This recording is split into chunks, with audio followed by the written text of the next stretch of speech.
What's up, guys? This is the 2013 BMW 128i convertible. And if you're doing the headlight bulbs, I'm changing the main headlight bulb here.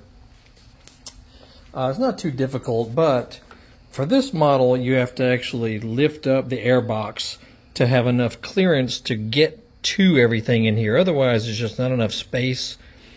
You know, first you have to remove this cover, which is not difficult either.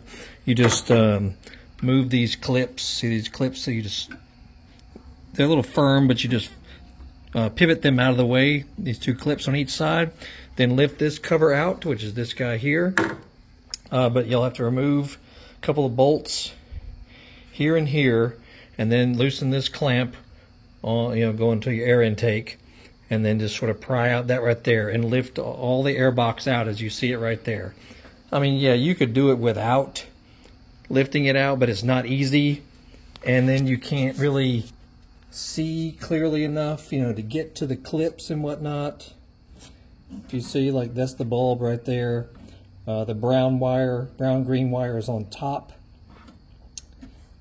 You get a little pivoting clip that holds it in. It's pretty self-explanatory. You see how it's hooked in right there on the top, and then it pivots on the bottom. I believe it's an H7. H7 is the type of bulb. You can get it pretty much anywhere. But yeah, I found that nobody really stated that you need to get the airbox out of the way to have, to be able to get your hands in there and be able to see clearly and all that. That's the trick to it. We've got other videos about this car, so check it out, and tons of other stuff on our channel. And if our video saved your life or helped you out in any way, make sure you click the thanks donation button underneath the video screen. We really appreciate it. You'll have a great day.